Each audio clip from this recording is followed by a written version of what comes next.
All right. Hi, everybody. This is sort of a take two, believe it or not. But hi, this is Greg Warner. I'm the CEO of Market Smart, and we are very, very happy and thrilled to be providing this webinar for the Sanford Institute of Philanthropy. Thank you so much for allowing us to provide this. We've been working on these innovations with regard to fundraising metrics. And we've developed this fundraising report card, which now thousands of organizations around the world are using. And we hope that there will be, many, many, many more because it's free. So what we're going to do today is we're going to talk about the fundraising metrics that can really move the needle for you.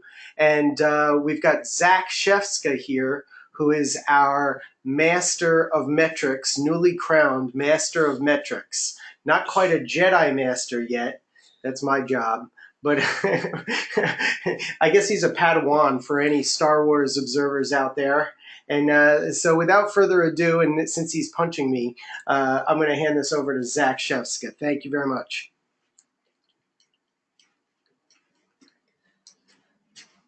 Hi there, everyone. Zach Shefska here. Thank you, Greg, so much for that introduction. I know we're starting just a touch late here. I thank everyone, for joining us today.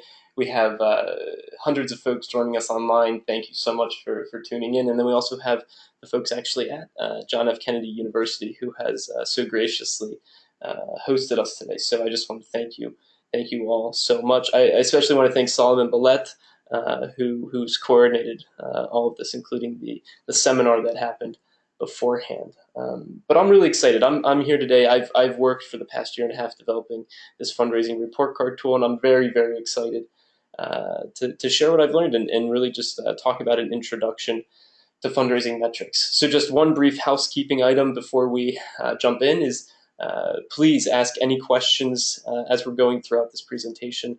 I'm going to try to move relatively quickly so that we have time left at the end to address questions, at least 10-15 minutes of Q&A.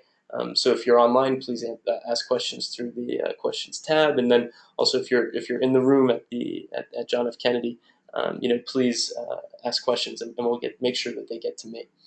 So without further ado, let's jump into some stuff here. So the first question that I'll actually pose to you all is this really vague and kind of broad one, which is how do you make decisions? It's a question I pose myself actually, really, really frequently. And there's a secondary question, a follow-up question that do you guess or do you use your gut?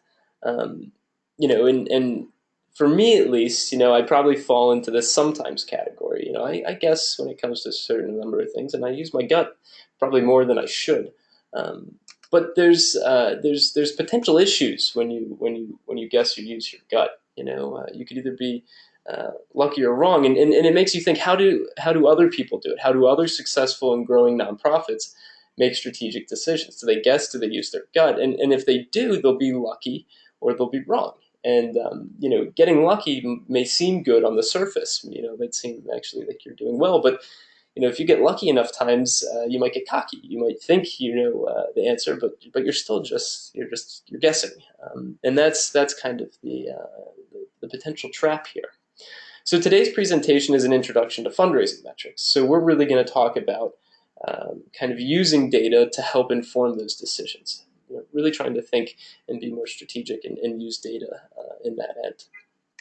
But first, let me just give you a brief little bit of background. Why am I about to talk to you for 40 minutes or so? What's my background here? And before I do that, again, I just want to thank the Sanford Institute of Philanthropy and especially Solomon. Thank you all so much for coordinating this and giving me this opportunity to share. So 2 years ago, I was a web developer at MarketSmart. You may have heard the introduction. That was Greg Warner, and he's the CEO here at MarketSmart. And he gave me an opportunity to come in and start working with nonprofit organizations, helping them build websites. Now, more recently, I'd started the analytics group, the analytics department here at MarketSmart. Greg, who's up there in the top left, he helped web developers, our account management team. We all kind of came together, but I really kind of formed this analytics department. And it's been really amazing to watch. And Greg had mentioned it, but we've grown to help more than 1,000 organizations, nonprofit organizations, analyze their fundraising data. It's really been an unbelievable privilege and pleasure to kind of go along this journey. And really just to sum it up in a sense, we help nonprofits make sense of their data. Just a brief example, we help with visual representations of key metrics. For example, retention rates. It's one thing to look at a spreadsheet, but we really try to help with segmenting and creating visual representations of that information, easier to digest. We also provide actionable insights into donor behavior. So we kind of go from a 30,000-foot perspective, a real high level kind of visualization, and then we dive right into the data. What's the next step here? What's the action, the call to action? And then we also, we have simple ways to compare year-over-year performance. In December of last year, we had this many donors and this many donations. How does that compare to the December we had this year? How do our two annual fundraising events, how do they compare year over year? That's what we're trying to provide for our users. And we've earned, not trying to be braggadocious or anything in any sort of way, but we've earned some coverage from a few different publications, Prospect Research Institute, Next in Nonprofits, so on, so forth. But it has not all been smooth sailing. Far, far, far from it. We had some really bad metrics and reports at first. I mean, really kind of really bad. For example, the one you see in front of you, the colors, the naming conventions, it just didn't really make sense. But we worked with leaders in the field to really iron out those kinks, the APC, FEP, myriad of consultants, and then our users as well really helped us kind of iron out those kinks. And that's why I'm here today, to kind of share what I've learned along the way, and really kind of try and provide perspective on all that I've been able to grasp and learn up until this point. So, without further ado, let's hop into an introduction to fundraising metrics. So fundraising metrics are a crucial part of decision making, right? We have this nice stock photo of growth. I mean, I think we all kind of, in the back of our minds at our different organizations, for profit, nonprofit, it really doesn't matter. You want to grow. You want to further your mission. Your mission is the reason you're coming in the door every morning. Let's further it. And fundraising is kind of the engine behind that. So these metrics are crucial to the decisions that you're going to be making. But many nonprofit organizations feel lost. When it comes to being data driven, it's kind of this black box. How do I become data driven? You can read books, you can sit in on webinars like this, but how do you actually do it? But it begs the question: why is data driven fundraising even relevant? It's the difference between I don't think we have a retention problem, that gut feeling or kind of that guess that we were talking about earlier. I don't think we have a retention problem, and oh man, we have a retention problem. Retention in 2016 is a lesser percentage than it was in 2015. Retention rates down. That's the difference here. And I really like this quote from Bentz Whaley Flesner, which the big consulting conglomerate. They said, "Modern, effective fundraising leadership desires and requires more thoughtful decision support than ever before." Now, the reason I like this quote is it applies at any scale. This quote applies at the church down the street, or the synagogue down the street, all the way up to the World Wildlife Fund, or the big public university. You need decision support, and data can provide that, and that's why we're going to be talking about these metrics. So how can we enable that decision support? We can start with the basics. So here's what we're going to cover this afternoon. We're going to talk about 4 beginner-friendly fundraising metrics. So we're going to go over donor and donation growth. We're going to go over average donation amount. We're going to go over donor lifetime value. And last but not least, donor acquisition costs. And then after we touch on those 4 metrics, we're going to talk about sharing those metrics with coworkers and then tying it all together by applying data-driven concepts. So let's dive in. So the first metric that we're going to touch on is going to be donor and donation growth. So what is donor and donation growth? It's simply going to be the net of gains and losses in giving or in the number of donors from this year divided by the total value of giving or donors from last year. And you can see here I put a visual representation of that, and that's something that you get with the fundraising report card is this visual representation of that donor or donation growth. So why would we measure donor and donation growth? And I have a very blunt question up on the screen, right? Do you want to grow revenues or increase the number of donors you have? And I understand it's a blunt question. We all are saying yes. But the reason I ask that is because if you don't have kind of this historical perspective on how much you have been growing, how can you set a strategic goal for where you want to go? So that's why you measure your growth rates, both in terms of donors and donations. And now I like to bring up the fact that growth rate is most frequently associated with the Giving USA annual report, which I think most recently came out in June of last year, and most all of us are probably familiar with, and you all probably recall seeing headlines on all of your favorite philanthropy related websites that kind of look like this, right? Donations grow 4%. Americans donated 373 billion. That's 4% more. Total giving grew 4.1% in current dollars. That was, all over the news, when that report came out. So tracking changes in annual growth rate can inform strategic decisions and help you and your team set realistic goals each year. That's what we're talking about here. We're talking about keeping track of a very high level metric that has, fairly sizable implications on the fundraising department as a whole. So how do you calculate donor and donation growth rate? So it's a fairly simple equation here. You're only going to need two variables. You're really just going to need, and let's just talk in terms about donation revenues for this example. You're going to need your total donation revenue from this year. We'll call that X. You're going to need your total donation revenue from last year. Let's call that Y. And then your rate is simply going to be, X minus Y. So, this year minus last year divided by last year times 100. That's going to give you your rate of growth year over year. Okay, one metric down, three to go. Let's talk about average donation amount. And this is a fairly simple concept here. This is really the total dollars received divided by the total number of gifts received, again times 100 to fit it into that rate, percentage-based rate. So we're all hopefully familiar with this concept of average donation amount. What may be more difficult is tracking down that information in your database or CRM. But let's talk again. Why would you measure average donation amount? So average donation amount is really kind of at the crux of figuring out your organization's, for lack of a better term, profitability. And what I mean by that, let's put it in the context of a for-profit, an actual company that needs to be profitable. So let's think of an ice cream shop. Nothing too complex here. They might sell things other than just plain ice cream, right? They might sell coffee. They might sell sandwiches. Especially in the winter, they might sell some sort of other hot food, something along those lines. But that begs the question, why? Why would an ice cream shop kind of diversify what they're offering? And it comes back to this concept of profitability.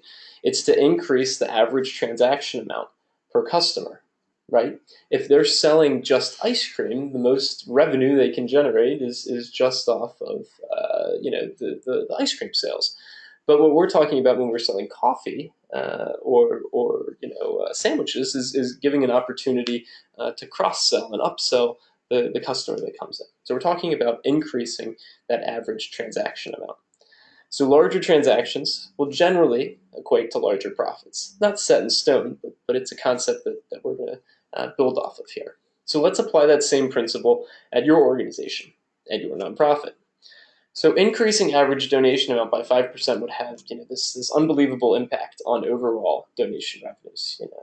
If you're bringing in 5% more in donation revenues on each particular donation, over the whole year, that's going to have a major implication on your bottom line.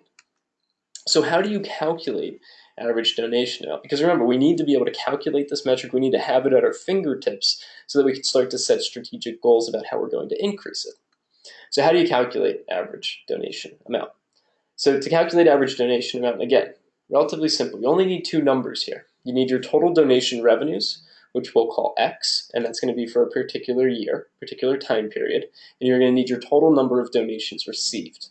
Let's call that Y. Your average is simply going to be the total donation revenues divided by the total donation number of donations received. That's going to end up giving you, the average size of each gift, of each donation, of each transaction to your organization. Pretty simple, nothing too complex quite yet. We can't take it one step further though. Let's look at the percentage change in average donation amount. So our average donations increasing drastically or decreasing drastically year over year. And again, change is going to be similar to what we were talking about before with rate. We're simply going to take this year's average donation amount, subtract it from last year's average donation amount, divided by this year's, multiplied by 100, and now we have a percentage change in average donation amount. Okay, halfway through our introductory metrics, let's get on to one of my favorites, which is going to be donor lifetime value. The buzzword in our industry, in our sector last year was probably donor retention rates, and for very, very good reason. But if I had to guess, what will be the buzzword this year or maybe next, it's going to be donor lifetime value. So what is donor lifetime value? Donor lifetime value, also, you'll see it as LTV, is simply the average annual giving by a donor multiplied by the estimated donor lifetime. So it's really a projection. It's a forward-looking metric based off of historical data on your donors. So let's dive in a little bit deeper and kind of understand more about this. So why would we measure donor lifetime value? So LTV, donor lifetime value, it's a projection of future revenues or donations. So with that in mind, you can be much more informed about how much you'll actually want to spend to acquire new donors. Let's kind of dive into this. And a good example of this again comes from the for-profit space, and that would be Starbucks. So Starbucks spends $1,400 to acquire a customer who starts off by spending less than $5 for a caramel frappuccino. Let that sink in just for a moment. I mean, $1,400 to acquire someone who's spending less than $5 on their first purchase. I mean, $1,400 is a good bit of money. I mean, why would an organization, a publicly traded company like Starbucks, make that decision? You would, on the surface, think Starbucks is kind of foolish. Not kind of, very, very foolish. Then you realize the 20-year lifetime value of a Starbucks customer is close to $15,000, right? Even if you round down, that's $14,000. That's a 10 times multiplier on what the cost was to acquire that customer.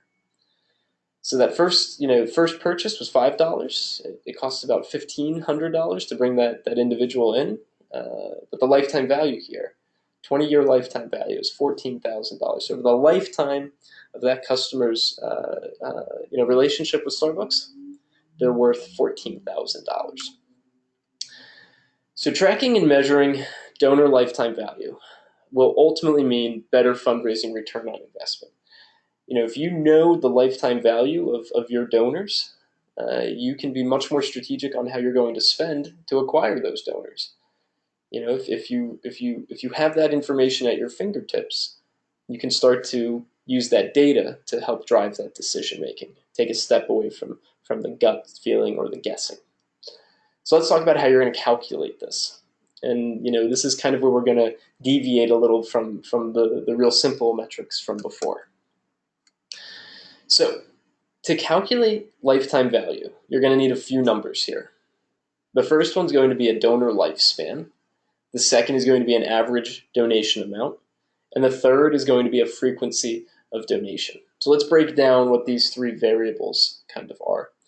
So a donor lifespan is simply going to be, what is the average number of years that a particular an average donor to your organization is sticking around? Is it 1 year and then they all leave? Is it 1.5 years and then they all leave? Is it 5 years, 10 years? What is the average donor lifespan of giving to your organization? The second metric that we need to calculate this, the second variable, average donation amount, we talked about that earlier, relatively simple to calculate. Okay, what's the average size of a donation that's made to the organization? And then this third metric, which is going to be frequency of donation. And frequency of donation is saying, if the lifespan's 5 years, it begs the question, well, how frequently are donors making that average donation in that 5 year span? Is it once a month? Is it once a year? Is it 3.5 times a year? That's the frequency of donation.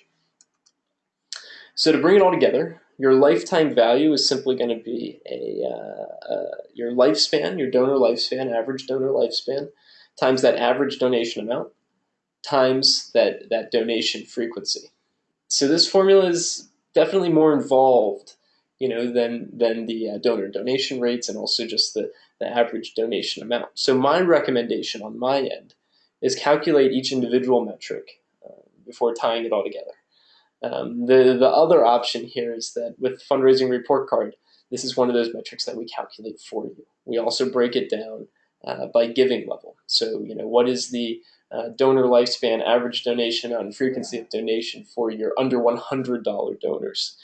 So what's your LTV of those donors versus your 5,000 and above donors? So, this might be a little intimidating, but that's also why it's the reason why we've spent the time that we've spent on our end, on my end, building this fundraising report card tool to try and just empower you all to not have to necessarily crunch these numbers, but just have that value at your fingertips so that you can start to be strategic with it. Nonetheless, that's how you calculate donor lifetime value. Okay, next up, we're through 3 of the 4 fundraising metrics. So the fourth metric that we're going to cover here is going to be your donor acquisition cost. And donor acquisition cost is truly what it sounds. It's going to be the expenses you incur to convince a potential donor to make a donation to your organization. It's as straightforward as it sounds. Now you can see the little graphic here, and we're going to dive deeper into this in a few moments. But there's a distinct relationship between donor acquisition cost and donor lifetime value, or gross value, as it's represented in that chart. So again, let's pose this same question, this recurring theme here. Let's justify, why should we take the time out of our day to measure metrics like these? Why measure donor acquisition cost? So donor lifetime value, we were just talking about it, right? The Starbucks example, it can directly influence how much you can budget and allocate towards acquiring new donors. We just went through that with the Starbucks example, right? So that's why you're going to measure donor acquisition cost, also sometimes referred to as DAC. So if donor acquisition costs are too high and donor lifetime value is too low, you'll end up out of business. And I know it's a little harsh, using the phrase out of business here, but we're really talking about kind of this concept of business model viability. And yes, I know we're nonprofit organizations, but the same concepts apply. So if our cost to acquire a new donor is greater than the lifetime value of their giving to the organization, just think through in your head, if the cost to acquire a donor is $100, right, and your lifetime value on donors is $50, you can't sustain that, right? For every $100 you spend, you're going to be bleeding $50. That no organization can further their mission, can stay quote unquote in business losing money like that. But if lifetime value is high and acquisition is on the other end of the spectrum, it's low, you'll have surplus revenues. And this was the graph from the beginning of this section of slides, right? And if DAC is $50, donor acquisition cost is $50, and gross value, that lifetime value, donor lifetime value, is $100, you're profitable, for lack of a better term. You'll be able to sustain the fundraising operation. The business model is viable. So measuring your donor acquisition costs can help maintain, that phrase that was thrown around, this business model viability. Ultimately in the long run, you need to be net positive when you're looking at DAC and comparing it to LTV. And again, the same concepts that we were kind of talking about before with the fundraising report card is kind of breaking this down by segment. The donor acquisition cost for an under $100 donor should be vastly or much smaller than the donor acquisition costs of a 5,000 and up dollar donor. There's less human interaction at the under $100 level and more at the 5,000 and above level, for example. So segmenting these numbers is very, very valuable. But let's talk about how to actually calculate donor acquisition cost.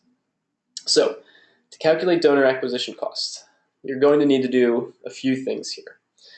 You're going to want to sum all costs of appeals and marketing over a given period. Throughout this presentation, I've been talking in terms really of annually, in terms of years, a year, excuse me.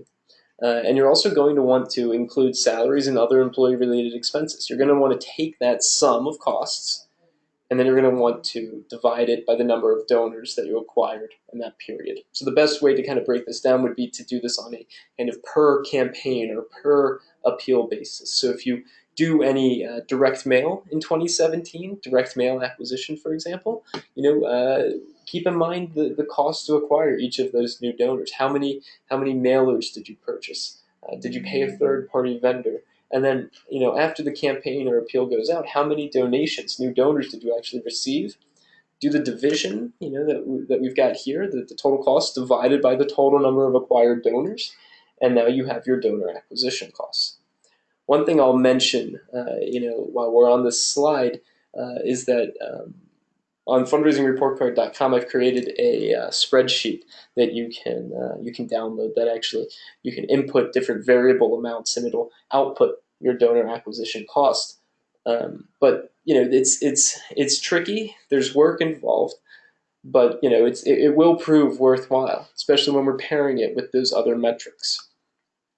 So balancing DAC and LTV, it's kind of it's a pendulum. It swings back and forth. It goes up and down.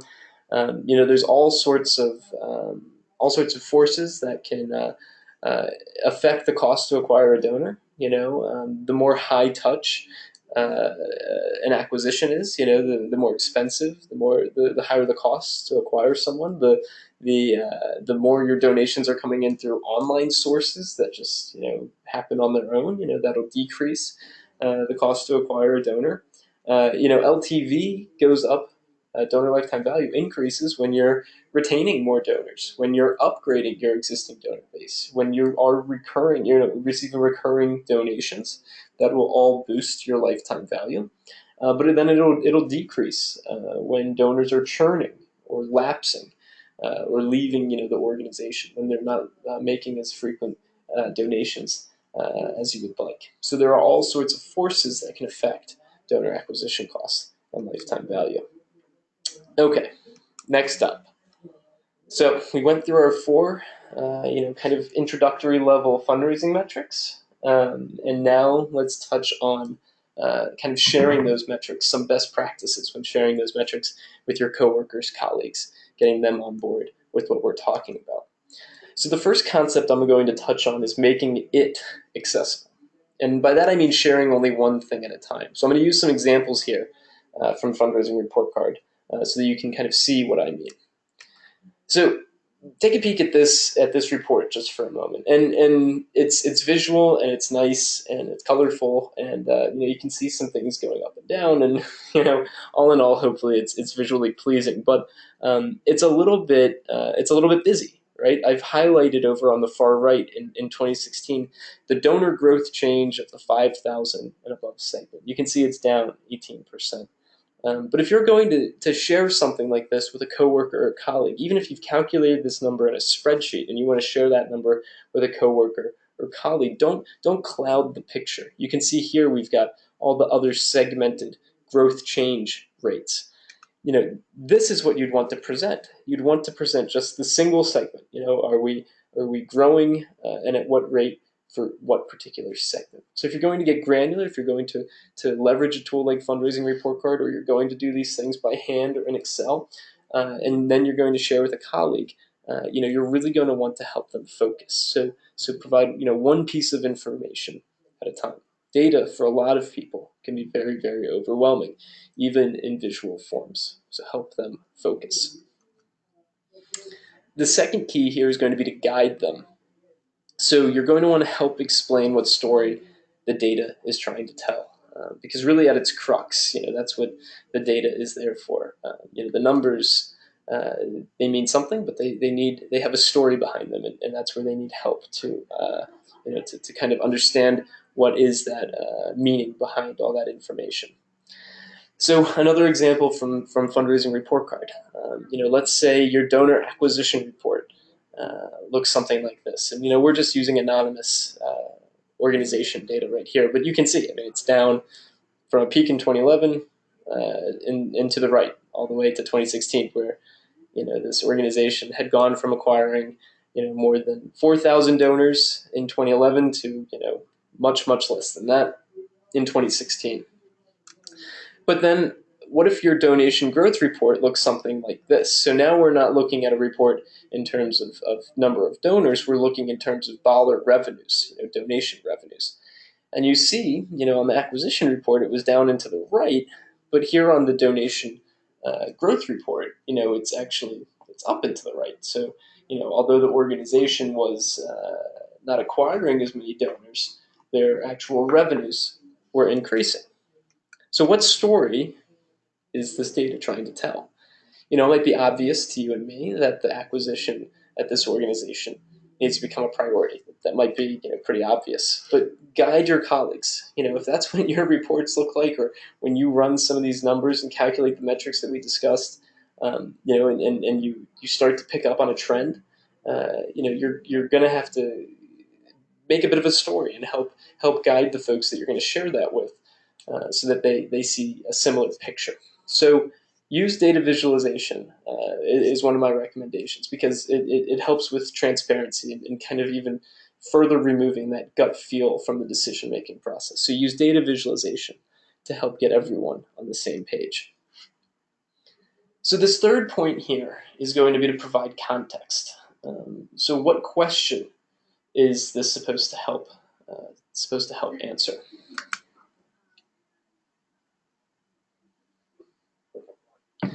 So let's look at the same acquisition report that we were just looking at, right?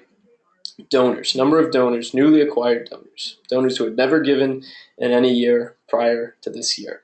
Again, down into the right. And let's use the donation growth report, right? So these total amounts of donation revenues year over year. Let's use those as our examples again. So my question to you all, is what question do those reports force you to pose? Like what comes to mind when you look at acquisition, which is decreasing steadily year over year in the number of donors, and total revenues, which are increasing year over year? For me at least, it brings to mind: should we double down on upgrading our existing donors, or should we invest more in acquiring new ones? That's the question that comes to mind for me. And when you share data with your colleagues, and if you use these visualizations, when you share those with your colleagues, come prepared with a question. Start the conversation. So we have a story, in mind. We have one or two things that we're focusing on to keep it simple, and then we have questions to start guiding the conversation. And that's really the idea here. That's where data can start to be beneficial. You start to look at reports like these, and you have a question that pops into your head. And then you can actually start to analyze the reports, analyze the metrics that we've talked about, and then by analyzing those metrics, analyzing those reports, you can actually come up with answers to those questions that aren't necessarily just informed by your gut feeling or guess, but actually by the data itself. So rally your team around data, discuss it, bring people together around this question, this central question that you all want to answer. Provide context, and you'll be set up for success. Okay, so let's kind of tie everything together here. Let's talk about applying these concepts. We talked about the four, introductory fundraising metrics. We've talked about a few ways to share this information with your colleagues and coworkers. Let's apply these concepts. What are the key takeaways here? And the first one I'm going to bring up is segmentation. Segmentation, for lack of a better term, is your friend.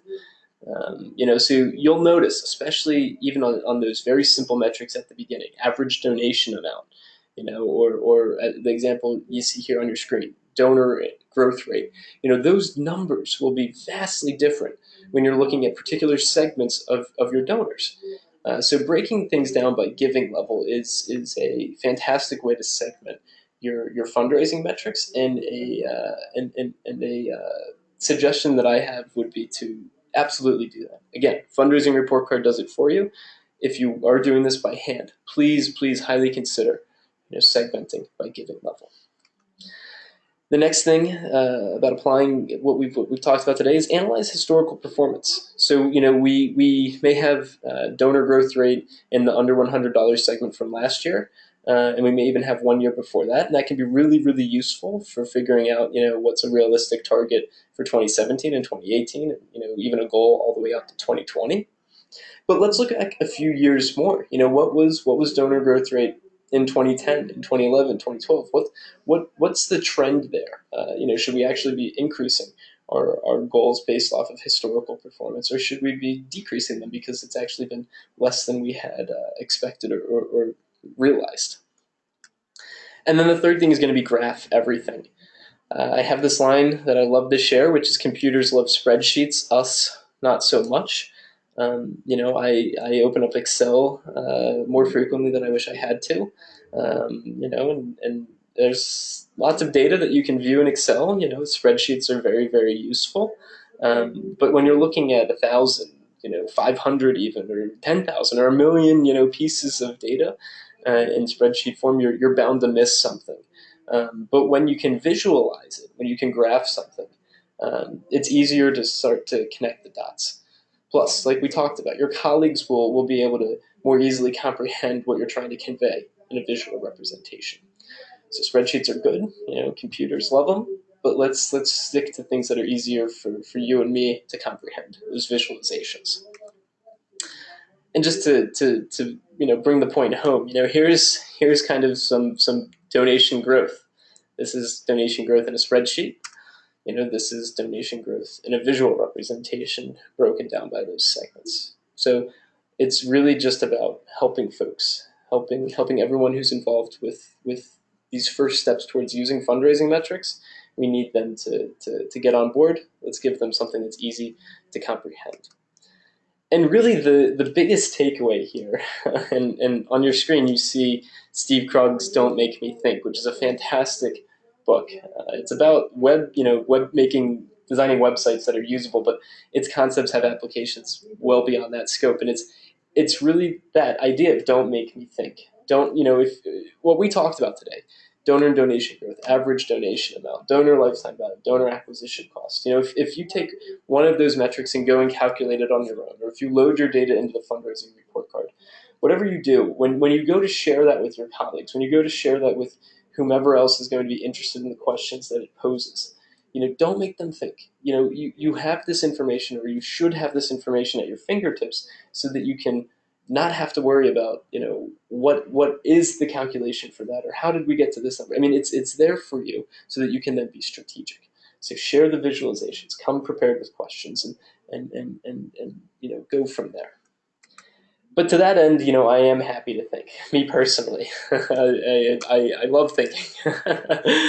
So with that in mind, please get in touch. I love working on the fundraising report card. I love working with nonprofit organizations to help make sense of that data, because there's a lot of information and historical information that can be gleaned to inform future decision making. So please, my email is there, zshepska@fundraisingreportcard.com. That's even that phone number, I think, is my extension, at least, is 181, so that will come directly to me.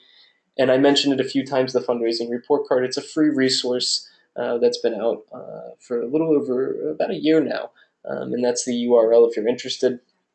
And then something related that hopefully some folks will find interesting, this data-driven fundraisers guide. Please take a look at that if you're interested. It's all sorts of free information that's all about building on top of what we've discussed so far today. So I hope everyone enjoyed. We have about 15 minutes here to review some questions. I'm going to bear with me for a moment. I'm going to look through a few of these questions and answer a few that I think apply to everyone. So bear with me just for one moment here.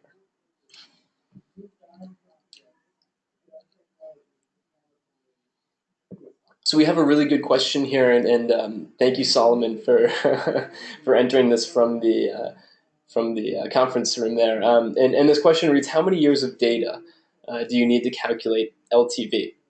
Fantastic question. Um, the more the merrier.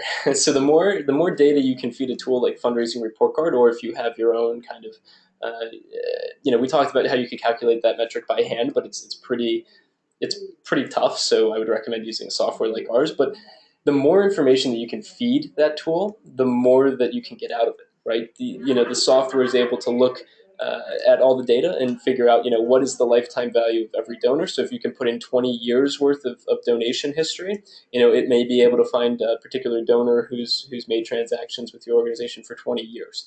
Now, with that being said, because a lot of nonprofit organizations and for-profit companies as well, they change databases, they change donor management systems, and data kind of gets lost.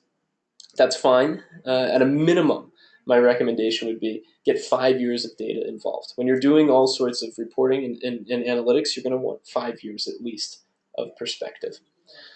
Okay, let's see here. So this was a question from a little earlier. Do you use proprietary software for the data visualization? So, there's nothing proprietary about it. The fundraising report card is free to use, and there's also other resources and tools out there. There's Tableau. There's also Excel. Excel can make reporting and graphs and things like that. Fundraising report card is simply just geared towards this. Towards the performance metrics that development offices would be interested in. Let's see here.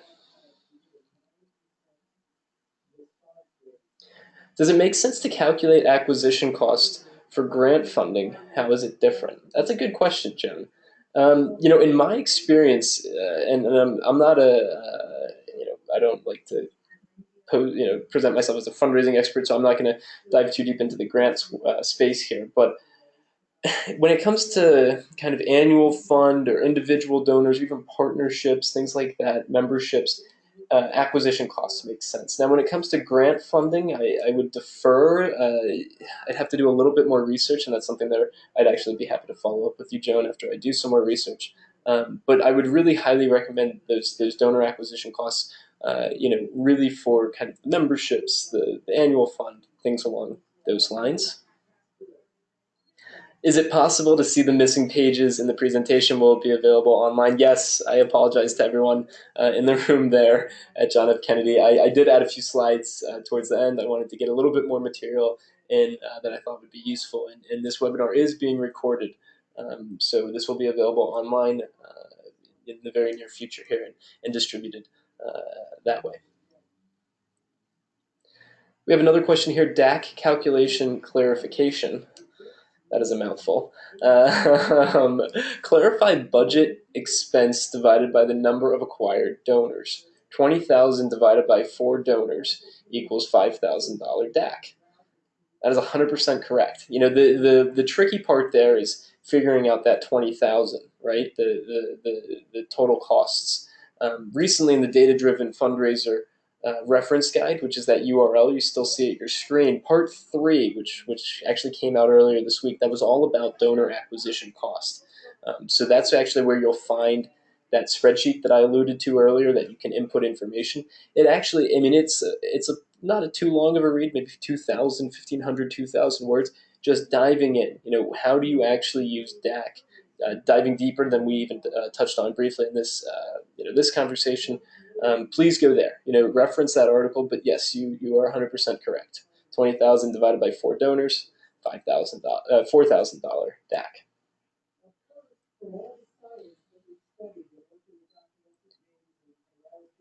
So we have a good question here from Melissa. How does your tool, Fundraising Report Card, address different types of projects? So building fund versus ongoing mission fundraising. So I'm glad you asked, Melissa. Fundraising Report Card only relies on 3 fields of information. So a donor ID or a constituent ID, a donation date, and a donation amount. So with that being said, what a lot of our users who get the most value out of our tool do is they'll pull from their database all donations related to a particular fund, let's call it Fund A, and they'll upload that to their fundraising report card account. They'll get their retention rate and acquisition for that particular fund, and then they'll pull from their database the donor IDs, donation dates, and donation amounts from Fund B, and they'll upload that as a separate file to their fundraising report card account. And now they have this ability to compare the 2 particular funds. A lot of higher eds and other organizations will also, kind of compare donor types. So the higher ed example is staff donations versus faculty donations, for example. So you can accomplish that there. So what experience do you have with donors who are elderly and on limited income? So that information, what's really great about the data, right, is that when you're calculating these fundraising metrics, you'll be able to kind of see how big of an impact elderly folks or folks who are on a limited income are actually having on your overall metrics, average donation amount, lifetime value, things like that we discussed. The one thing to note here is with elderly donors, this concept of planned giving, right? Finding individuals who are interested in leaving planned gifts. You can actually, and we didn't touch on it today, we stuck with some pretty introductory level metrics, but you can actually start to use reports like the ones in Fundraising Report Card to start to find trends and identify who might be a planned gift prospect, also major gift prospect, and things along those lines. So we have a question, again, thank you, Solomon, for typing this in there. Will you make your sample spreadsheet available? Yes, I think we'll add it to the follow-up email that goes out for all the webinar attendees, and also I will actually include the link on this final slide that is then redistributed as well. So I'll make sure that gets in everyone's hands. It really, if you go to this URL that's on your screen, fundraisingreportcard.com/data-driven fundraiser, if you click on part 3, which is donor acquisition costs, you'll be able to find that spreadsheet. I promise you it's there. There's also PDF downloads and things like that. And then for the visual graphics, so for using Fundraising Report Card, this is your next question, what should my Excel sheet look like? It's 3 columns, so no more, no less. That first column is that donor ID number, right? So just something unique to identify each donor. That second column is the donation date, so the date you received, the transaction from the donor. And that third column is the donation amount. And you're going to want all donations. So you should have repeating donor ID numbers. That's how we can, with the Fundraising Report Card tool, we can look for repeating, donor ID numbers, and that's a retained donor, for example, and we create the visualization. So donor ID, donation date, donation amount. So I don't want to. Oh nope, we do have another question here.